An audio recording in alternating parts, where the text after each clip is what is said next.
یا رسول اللہ یا حبیب اللہ. الحمدللہ رب العالمین والصلاة والسلام علی سید الانبیاء والمرسلین وعلی آلہ واصحابہ اجمعین.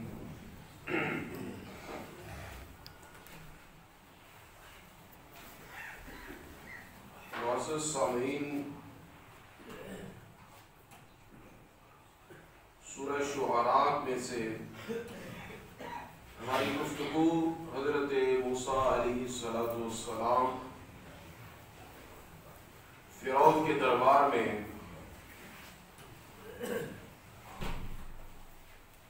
ان کا مکالمہ اس حوالے سے اللہ تبارک و تعالی جل مجدہ الکریم اپنے مقدس کلام قرآن مجید میں ارشاد فرماتا ہے. اس سے قبل ہم نے حضرت موسیٰ علیہ السلام کے حوالے سے سماعت کیا کہ حضرت موسیٰ علیہ السلام حضرت ہارون علیہ السلام آپ دونوں اللہ تعالیٰ کے اذن سے حکم سے فرعون کے دربار میں پہنچتے ہیں، مکمل گفتگو کرتے ہیں، الوہیت پر ربوبیت پر دلائل پیش کرتے ہیں.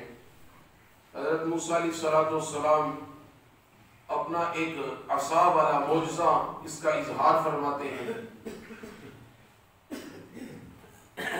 فرعون جادوگروں کو بلا لیتا ہے.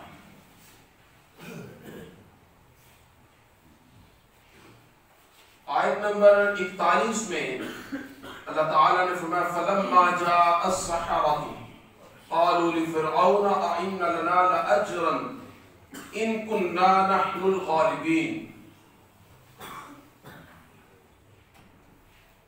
وقت مقرر ہو گیا، عید کا دن رکھا گیا، چاشت کا ٹائم رکھا گیا. عید والے دن چاشت کے ٹائم پہ سب لوگوں کو اکٹھا کر لیا گیا. حضرت موسیٰ علیہ السلام اور حضرت ہارون علیہ السلام آپ بھی موجود ہیں. جادوگر آ گئے. جادوگروں نے فرعون سے کہا، سو جب جادوگر آ گئے تو انہوں نے فرعون سے کہا اَإِنَّ لَنَا لَأَجْرًا إِن كُنَّا نَحْنُ الْغَالِبِينَ. اگر ہم غالب آ گئے تو کیا ہم کو انعام ملے گا؟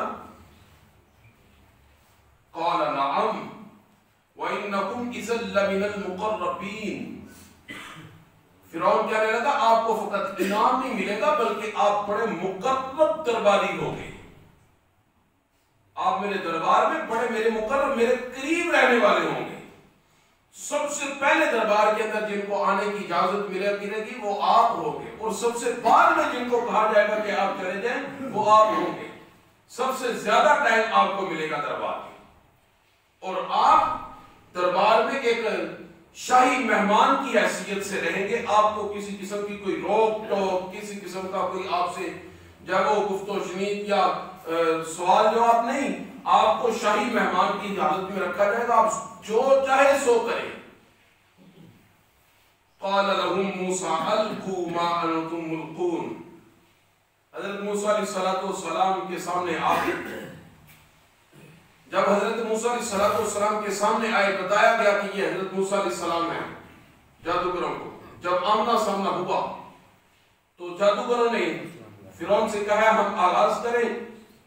فرعون سے انہوں نے اجازت لے کر جب حضرت موسیٰ علیہ السلام کے سامنے آئے تو مفسرین بیان کرتے ہیں دیگر صورتوں میں بھی جہاں فرعون کا جہاں یہ جادوگروں کا واقعہ اللہ تبارک و تعالی نے بیان کیا ہے وہاں بھی ہے کہ جادوگروں نے حضرت موسیٰ علیہ السلام سے کہا کہ اے موسیٰ کیا آغاز آپ کریں گے یا ہم کریں؟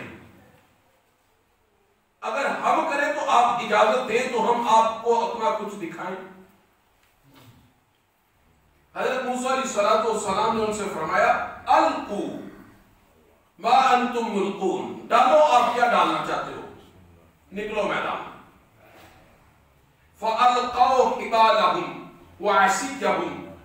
وَقَالُوا بِعِزَّةِ فِرْعَوْنَ إِنَّا لَنَحْنُ الْغَالِبِينَ، تو انہوں نے اپنی رسیاں، حبال، رسی کو کہتے ہیں عصیہ، یہ لاٹھی کو کہتے ہیں، عصا سے ہے، انہوں نے اپنی رسیاں اور لاٹھیاں ڈالی، وَقَالُوا، اور بلند آواز سے بولے، بِعِزَّةِ فِرْعَوْنَ إِنَّا لَنَحْنُ الْغَالِبِينَ، فرعون کی قسم ہم ہی غالب آئیں گے۔ فَأَلْقَى مُوسَىٰ عَصَاهُ فَإِذَا هِيَ تَلْقَفُ مَا يَأْفِكُونَ، حضرت موسیٰ علیہ السلام نے اپنا عصا مبارک چھوڑا، جب آپ نے اپنا عصا مبارک چھوڑا، فَإِذَا هِيَ تَلْقَفُ، طلف کر دینا، حضرت موسیٰ علیہ السلام کے اس عصا نے ان کی جو لاٹھیاں اور جو رسیاں سی وہ نگلنا شروع کر دی، وہ کھا گئے، ما یأفکون، جو ان کی شبدہ بازیاں تھی وہ ساری کی ساری ختم کر دی۔ فَأُلْقِيَ السَّحَرَةُ سَاجِدِينَ، حضرت موسیٰ علیہ السلام نے جب اپنا عصا چھوڑا تو ان کی جو رسیاں، جو لاٹھیاں، جو سانپ بن کر جو اس میدان میں گردش کر رہے تھے، گھوم پھر رہے تھے، حضرت موسیٰ علیہ السلام نے زمین پر اپنا عصا مبارک چھوڑا، جب آپ نے عصا مبارک چھوڑا تو وہ ایک اژدہا بنا اور اس میں وہ چھوٹے سانپ سارے نگل لیے، میدان خالی کر دیا، اور حضرت موسیٰ علیہ السلام کے پاس جب آپ کے ہاتھ میں وہ دوبارہ آیا تو وہ جب دوبارہ آپ کے ہاتھ میں آیا تو دوبارہ پھر عصا، وہ پھر عصا مبارک، اور عصا آپ کے ہاتھ میں ہے، اب عصا تو دوبارہ بن گیا، تو وہ جو اس میں لاٹھیاں اور رسیاں نکلی تھیں جو کھا گیا تھا وہ کدھر گئی؟ وہ کدھر گئی؟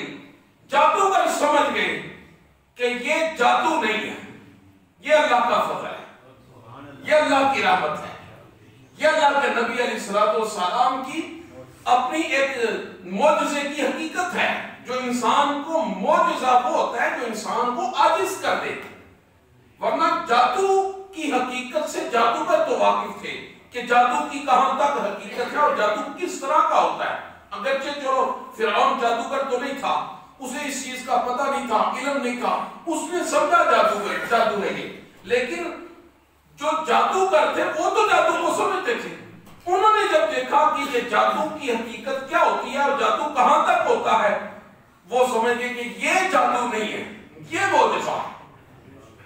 فَأُلْقِيَ السَّحَرَةُ سَاجِدِينَ، سو اسی وقت تمام جادوگر سجدے لگے۔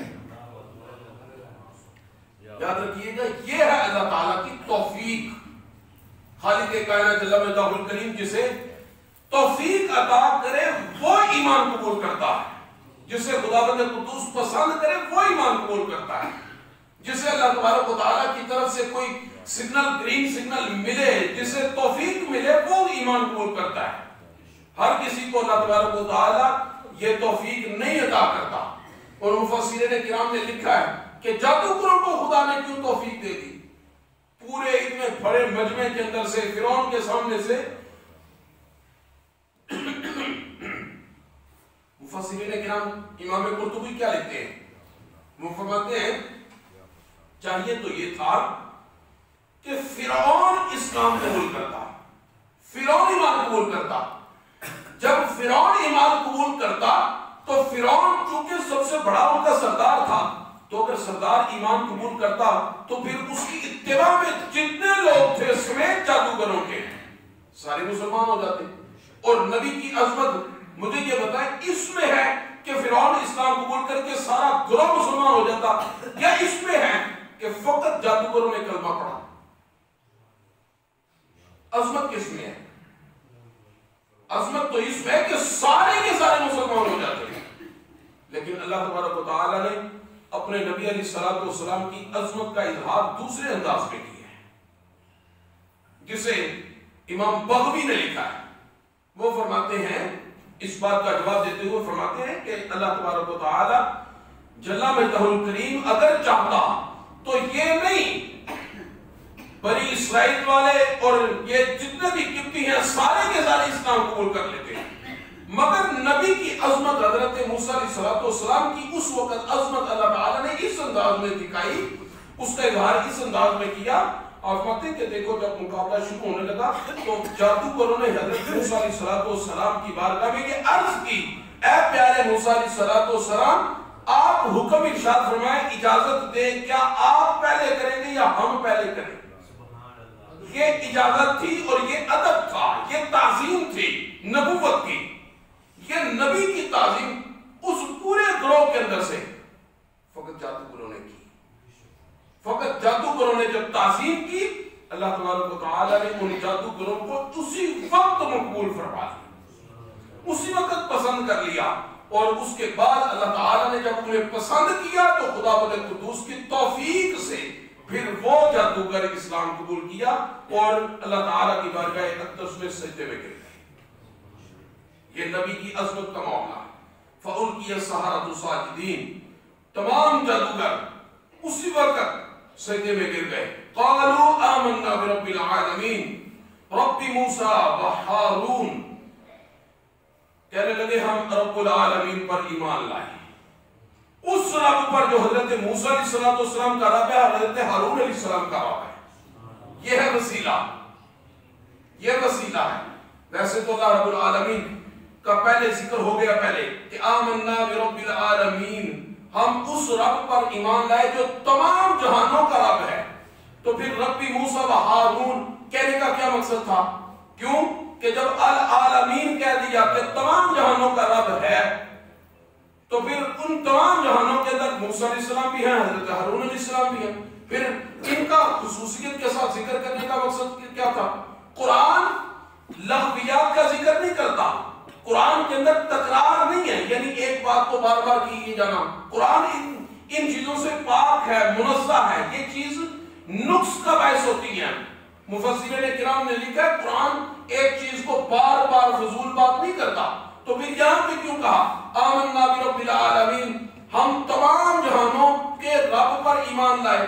تو تمام جہانوں کے اندر موسیٰ علیہ السلام بھی ہیں، ہارون علیہ السلام بھی ہیں، تو رب موسیٰ و ہارون بعد میں کہہ دیا۔ اس کا کیا مطلب؟ اس کا مطلب یہ ہے کہ اللہ رب العالمین اس وقت تمام جہانوں کا رب ہے، مگر جس انداز میں موسیٰ کا رب ہے اور جس انداز میں ہارون علیہ السلام کا رب ہے، یہ شرف پورے جہان میں کسی کو حاصل نہیں تھا۔ یہ شرف کسی کو حاصل نہیں تھا کہ اس وقت حضرت موسیٰ علیہ السلام اللہ تعالیٰ کے پاک نبی اور رسول تھے، حضرت ہارون علیہ السلام اللہ کے نبی تھے۔ ان دونوں کو جو خالق کائنات کی بارگاہ میں قرب حاصل تھا، کسی نبی، کسی رسول اس وقت کسی فرشتے کو وہ قرب حاصل نہیں تھا۔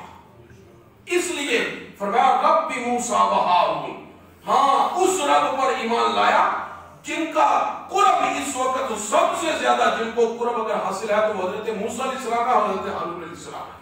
اور ان کی وساطت سے پھر نام لینے کی دوسری توجہ یہ تھی، دوسری وجہ اس کی یہ تھی کہ حضرت موسیٰ علیہ السلام کی وجہ سے انہیں اسلام اور ایمان نصیب ہو رہا ہے، ان کی تعظیم کی وجہ سے اسلام قبول کر رہے ہیں، ان کی وجہ سے وہ دائرے اسلام میں آ رہے ہیں۔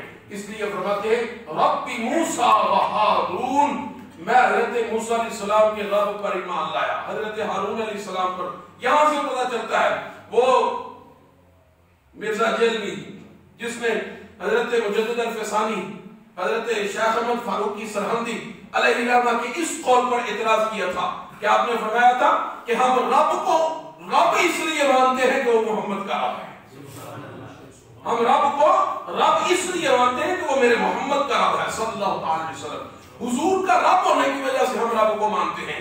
اس نے کہا کہ یہ کیا بات ہو گئی؟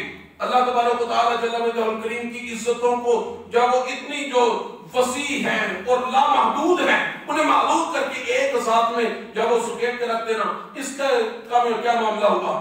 یہاں سے پتہ چلتا ہے آپ نے شیخ نے کیوں فرمایا، آپ نے فرمایا رب موسیٰ و ہارون، اگر اس وقت موسیٰ علیہ السلام کا رب ہونا اور حضرت ہارون علیہ السلام کا رب ہونا منفرد انداز تھا، تو جب سرکار مدینہ علیہ السلام آئے تو حضور تو ان کے بھی امام ہیں، حضرت موسیٰ کے بھی امام ہیں، حضرت ہارون علیہ السلام کے بھی امام ہیں۔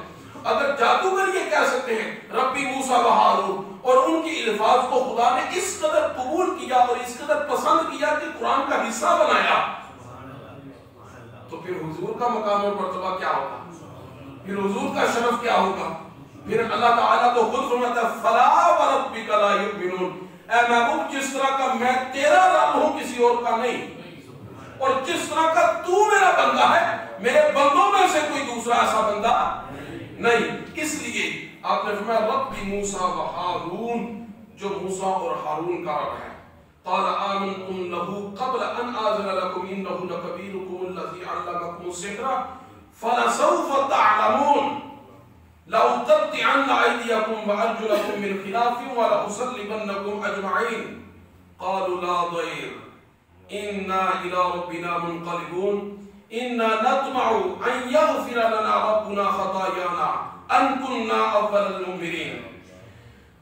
فرعون غصے میں پھڑکتے ہوئے ان سے کہنے لگا کہ تم نے میری اجازت کے بغیر اسلام قبول کر لیا، تم نے مجھے بتایا میں تمہیں لے کر آیا، میرے ساتھ تمہارا معاوضہ طے ہوا، میری تم ایک محکوم بن کر آئے، میرے پاس آئے، تم میری بغیر اجازت کے اسلام قبول کر لیا اور ان کو مان لیا۔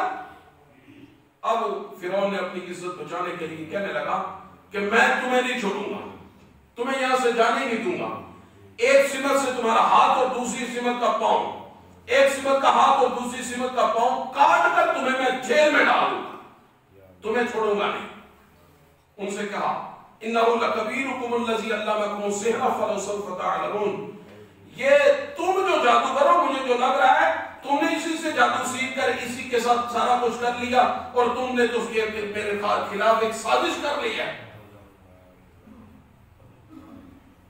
وہ کہنے لگے قالوا لا ضير، تو جو کچھ مرضی کہتا رہا ہمیں کوئی نقصان نہیں، انا الی ربنا منقلبون، ہمیں اپنے رب کی پہچان ہو چکی ہے، ہم اپنے رب کو پہچان چکے ہیں، ہم اپنے رب عز و جل کی بارگاہ میں حاضر ہو چکے ہیں۔